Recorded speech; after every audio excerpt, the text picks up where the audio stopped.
vai para Timóteo, né? Paulo vai falar para Timóteo algo muito precioso, né? Lembra da tua fé não fingida, que antes habitou na tua avó Lóide e depois na tua mãe Eunice. Né? Há uma construção. Cara, isso é muito precioso, que Paulo vai lembrar da fé, né? Apontar que a fé que habita hoje em Timóteo, veio da avó, veio da mãe, ou seja, um legado, né, cara? Isso é muito precioso. E essa questão aí, já que tocou aí, eu vou ali e volto aqui. Essa questão aí, por que seria uma fé não fingida? O que seria de uma fé fingida? Sua opinião? Na verdade, a gente vive é muito louco, né? A gente vive um tempo de botar de um evangelho fake. E uma fé verdadeira seria uma fé... Até porque, quando a gente fala de fé, de emuná, né? Quando a gente vai falar de emuná, a emuná, ela é ligada com a emet. É diretamente atrelada a emet. Emet é verdade. Sim. E Jesus é a verdade. Ele disse isso: eu sou o caminho, a verdade e a vida.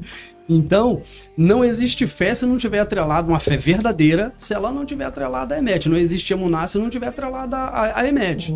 Não existe fé se não tiver verdade. A verdade é Cristo. Cristo é o que baliza tudo aquilo que a gente vai viver. E Emet é a primeira, né? Ou seja, o início da verdadeira. Cara, isso é muito verdade. Isso é muito precioso. Ou seja, fé sem verdade não tem. Então, não subsiste, né? Exatamente. Eu creio que Paulo, naquele tempo, né? Ele passou por muitos episódios de pessoas que fingiam ter uma fé ou simulavam viver um evangelho que, na verdade, é factoide. Na verdade, a gente vive isso hoje. Interessante, né? Ao mesmo tempo de tanta perseguição, os caras tinham cara de pau de fingir, né? Que eram seguidores. Esses dias eu me assustei e um camarada, esses caras satânicos e tal, falou que, cara, muitos se consomem.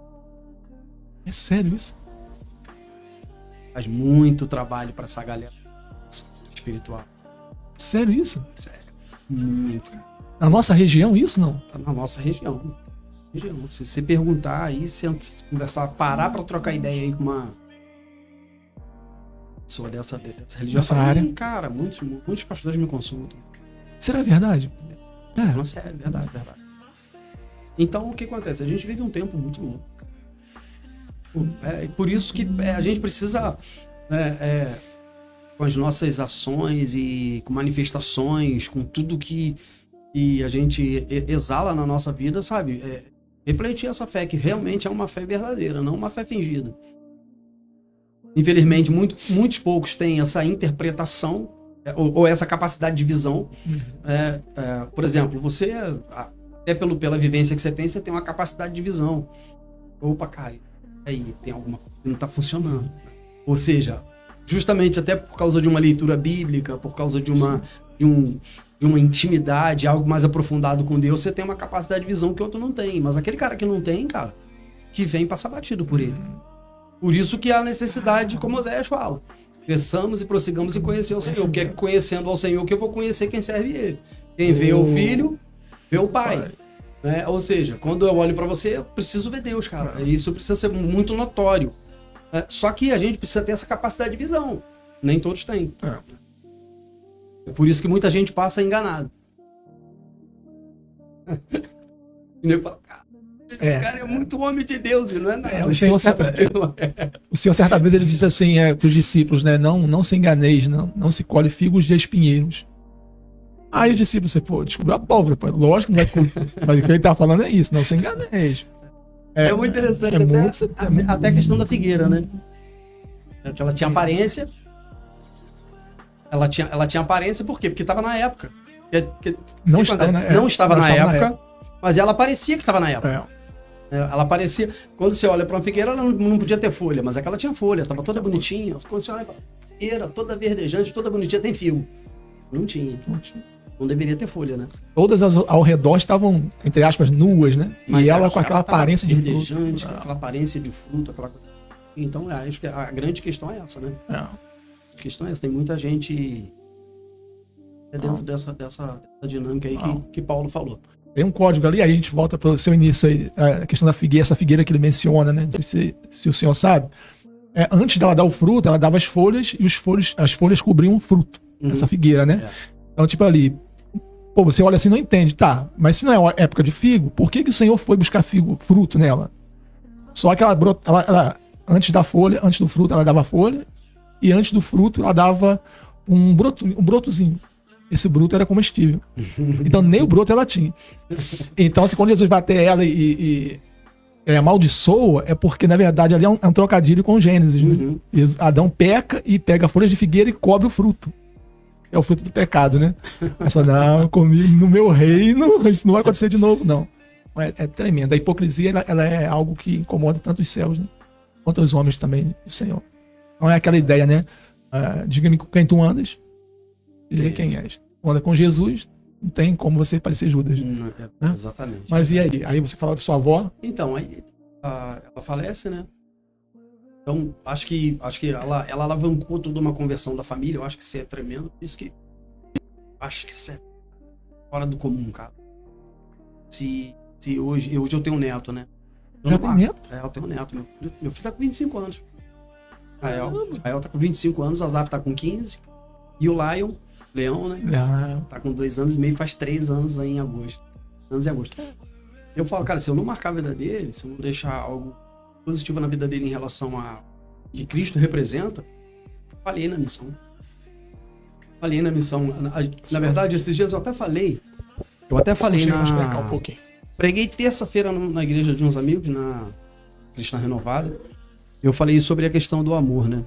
A gente vive um amor muito falso, né? A mãe em nome do amor, compra droga pro filho. Se eu não comprar, ele vai roubar. Eu prefiro comprar. Ou seja, em nome do amor se quebra princípios, em nome do amor se burla regras. E eu falo, não, cara, não pode ser por aí. Até porque quando vai falar fazendo uma comparação a esse primeiro mandamento, o amor a Deus, né? Com toda a força, com toda a sabedoria, com entendimento. Peraí, é um amor centrado. É um amor, cara, que, como diz a palavra, né? É sério. É muito tremendo. Então, eu acho que aqui tá o fundamento, né? Da nossa vida para com a vida das outras pessoas. Esse dia na nossa igreja de Caxias, a irmã falou um negócio que me tocou muito, cara. Ela falou o seguinte, sabe? A gente precisa amar o filho das outras pessoas como nós amamos os nossos. Porque os nossos filhos nós amamos de um jeito. E os filhos das outras pessoas nós amamos de outra forma. Acho que por isso a falta de misericórdia. Claro. Pro meu filho eu tenho misericórdia, mas pro filho de outra pessoa não. É por isso que há tanta luta, né? Eu acho que a gente precisa vencer isso. Sim. Mas o senhor entende que esse amor pedido pelo Eterno não é um amor fruto? Vai ficar à vontade. Porque se fosse um amor natural, produzido por um coração não regenerado, né, o ser humano está morto, né? Delitos e pecados. Um ser humano que está morto não consegue amar segundo o amor que ele espera, né? Agora, dom e fruto são coisas distintas. Então, né, aparece dom como fruto e amor como fruto e amor como dom, né? Mas o Eterno não está pedindo amor dom, porque nenhum ser humano pode produzir dom. Todo dom perfeito vem direto do Pai das Luzes, né? Diz Tiago. Então ele não está requerendo do ser humano um amor dom, porque o dom vem dele. Então não tem como ele requerer algo que o ser humano não possa gerar. O amor fruto, sim, porque o Eterno é árvore, né? Se ele né, no caso da oliveira, é uma outra aplicação ali. Então não seria esse amor que ele quer? Ele quer de volta o amor fruto. E é esse amor que a igreja está faltando na igreja, porque Paulo, quando ele pega a carta aos Coríntios, Paulo coloca ali na balança dons versus amor. Né? Ele fala que o fruto pesa mais que todos os dons juntos. Tem uma coisa que é legal, que a gente chama de direito natural. Direito natural é o que já é inserido dentro do ser humano, né? Seja ele cristão, seja ele não cristão. Sim. É o direito natural. A naturalidade das coisas, né? O ser humano por si só, cara, não necessariamente precisaria estar escrito não mate. O ser humano em si só já sabe que não matar já é uma errado. Lei, né? Já é uma lei natural. Né? Então, algumas coisas já são naturais dentro do ser humano e outras coisas, cara, elas vão se linkar a partir do momento que a gente estabelece um relacionamento com Deus. Deus, como a base do amor, ele vai liberar sobre a nossa vida Acho que quanto mais a gente ama a Deus, mais facilidade para amar pessoas. Quanto mais envolvido com o amor de Deus, mais facilidade eu tenho para liberar isso sobre vidas. Acho que o amor de Deus é o grande X da questão aí. Né? Então, quando eu me envolvo com Deus e o amor dele é liberado sobre minha vida, impossível. Por isso que eu falo, é impossível não... Às vezes a gente recebe muitas pessoas na igreja e falam assim, bem com Deus, cara, tô bem com Deus, mas eu não amo mais minha mulher. Já viu isso? Como que tá bem com Deus e não ama mais a mulher? Como que tá bem com Deus e não ama mais o marido? A conta não fecha, né? Não fecha, cara. E se eu tô bem com Deus, ou seja, se o amor que excede todo o entendimento, liberado, derramado sobre minha vida, e eu tô transbordando esse amor, é impossível não amar pessoas. E não ter capacidade de romper com meus problemas. Acho que a grande questão é essa. Eu preciso... Na verdade, todos nós, né, precisamos nos envolver no amor de Deus, que é esse amor que vai fazer com que a gente rompa todas as situações. Né? Tenha controle sobre as situações.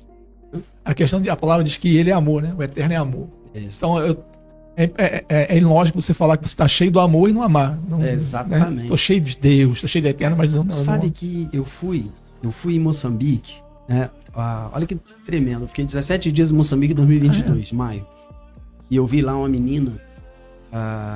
um zumbi, cara. A menina era como se fosse um zumbi, assim, abandonada na rua, dormia na rua. De vez em quando tu olhava, tu passava pelas ruas assim de barro, ela deitada no meio da rua, dormindo, toda assim, estranha, né? Muita miséria.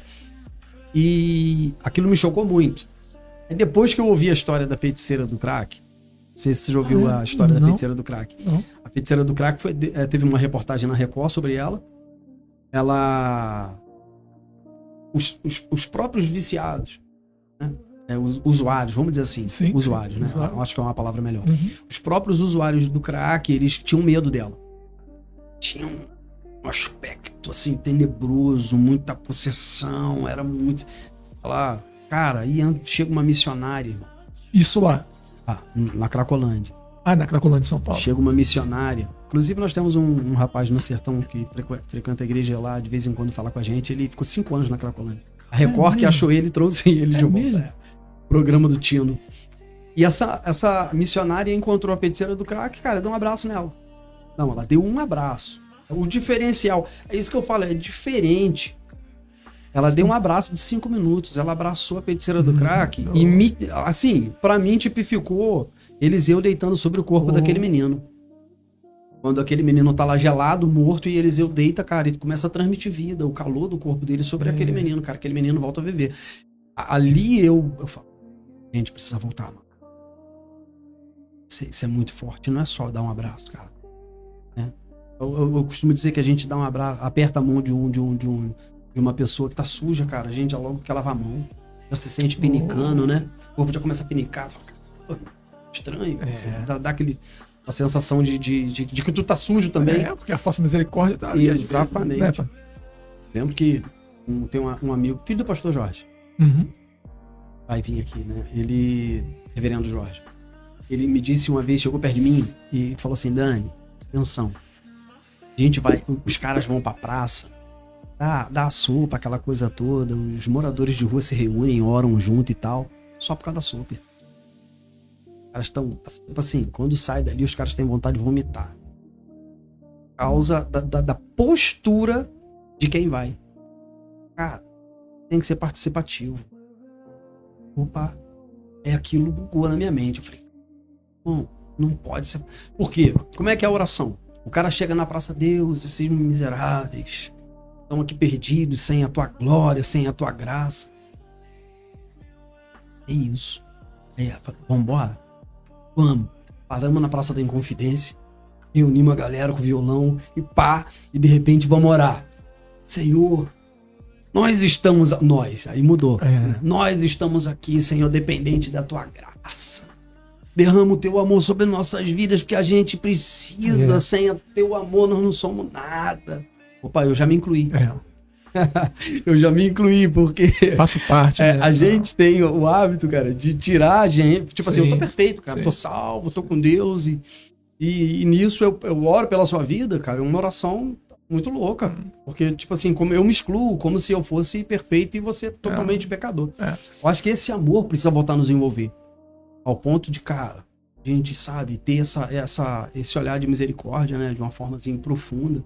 Isso é muito tremendo. Esse abraço que essa menina deu na Feiticeira do Crack, a Feiticeira do Crack, cara, você liberta.